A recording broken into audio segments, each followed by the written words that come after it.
How to deal swelling and pain after root canal. Patient हमारे पास present होता है तो उनका कहना होता है कि उन्होंने रूट कनाल कराया, रूट कनाल के बाद भी उनके दांतों के से पस आ रही है, स्वेलिंग हो गई, दांत में दर्द है, पीप वाला छाला निकला हुआ है। तो उसकी क्या क्या रीज़न हो सकती है, आज हम इसको डिटेल में डिस्कस करेंगे कि रूट कनाल के बाद क्या क्या कॉम्प्लिकेशन हो सकती हैं और उसको हमने कैसे मैनेज करना है। तो आपने हमारे फुल वीडियो को देखना है, हमारे चैनल को सब्सक्राइब करना है। मैं specialist dentist endodontics assistant professor doctor Mohammad Ahmad. अच्छा, मुझे क्या कहते हैं ओडोंटोलॉजी अपना क्लिनिक करते हुए 10 इयर्स हो गए। तो मैं रूटीन में एक माह में तकरीबन 30 रूट कनाल के केसेस कर रहा हूँ। उसमें से जो 20 केसेस हैं वो फ्रेश होते हैं और जो 10 केसेस हैं वो ऐसे होते हैं कि उन्होंने पहले रूट कनाल कराई तो पेशेंट को पेन है तो वो हमारे पास आ गया, या डेंटिस्ट ने हमारे पास रेफ़र कर दिया क्योंकि हम एंडोडोंटिक्स हैं, इस फील्ड के स्पेशलिस्ट हैं, उनसे वो केस मैनेज नहीं हो रहा जनरल डेंटिस्ट से या यंग डेंटिस्ट से, तो वो हमारे पास रेफ़र कर देता है। तो ये कि अगर उसको रूट कनाल के बाद भी पेन है, स्वेलिंग है, उसकी क्या क्या रीज़न हो सकती हैं और हमने उसको मैनेज कैसे करना है, तो आज हम ये डिस्कस करेंगे। तो रूट कनाल के बाद क्योंकि रूट कनाल की जो सक्सेस रेट है इंटरनेशनल गाइडलाइन के मुताबिक, अगर आप बहुत प्रिसाइज अच्छी रूट कनाल भी करते हैं तो उसकी सक्सेस रेट 95% है, 100% कभी भी नहीं है। क्योंकि कुछ चीज़ें हैं जो अल्लाह ताला ने अपने पास रखी हैं, तो यानी कि वो हम लोगों के कंट्रोल में नहीं है। अगर हम 100% अपनी तरफ से प्रिसाइज प्रोसीजर करें लेकिन वो सक्सेस रेट कभी भी 100% नहीं होगी, वो 95% है। 5% फेलियर के चांसेस हैं अगर हम गोल्ड स्टैंडर्ड अच्छा ट्रीटमेंट करें। हाँ, अगर आपने ट्रीटमेंट अच्छा नहीं किया तो वो सक्सेस रेट बहुत क्या कहते हैं ड्रॉप हो जाती है। तो वो कैसे केसेस में अगर ड्रॉप होती है उसकी क्या क्या रीज़न है वो हम डिस्कस करते हैं।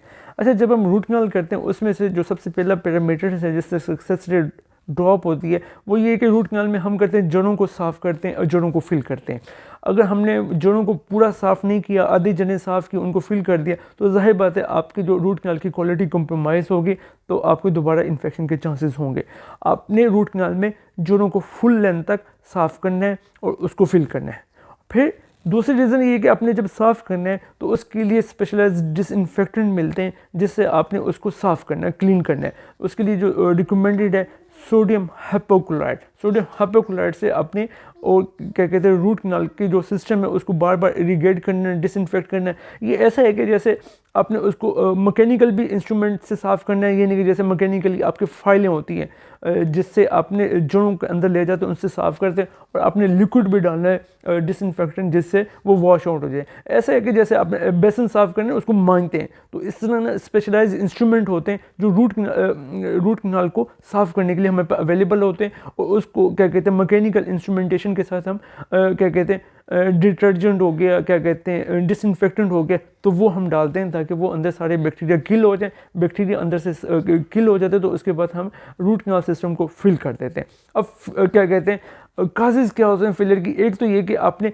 फुल जड़ों को साफ़ नहीं किया, आधी की आधी रह गई, तो या फिर कोई ऐसी किनाल है जो मिस हो गई। यूजली यंग डेंटिस्ट से ये होता है कि वो नॉर्मल केसेस जो हैंडल कर लेते हैं, कुछ केसेस ऐसे होते हैं जो कॉम्प्लेक्स केसेस होते हैं, रूट कनाल एक्स्ट्राज होते हैं, तो वो उनसे डील नहीं होते, तो वो जो केसेस जो होते हैं वो एंडोडोंटिक्स से ही हो पाते हैं। यानी कि हर डेंटिस्ट हर काम नहीं कर पाता, जो अगर कॉम्प्लेक्स केस हैं तो वो करने ही अर्ली एंडोडोंटिक्स को चाहिए। तो समटाइम आधी किनाल फिल होती है, आधी नहीं होती, या कोई किनाल मिस हो जाती है, या पेशेंट या फिर उसको अच्छे से साफ़ नहीं किया होगा कि उसके अंदर जरासीम रह गए, तो उसकी वजह से भी आपके ये दोबारा कुछ अर्से बाद पेन, स्वेलिंग या पस पड़ जाएगी।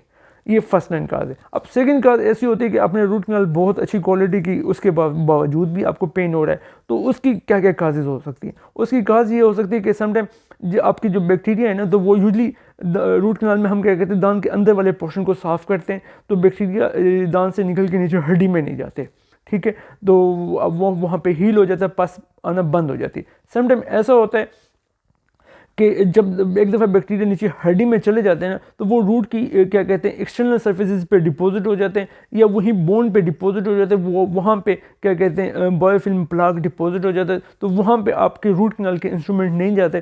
तो अगर ऐसा केस है तो हम उसको बोलते हैं एक्स्ट्रा रेडिकुलर इन्फेक्शन।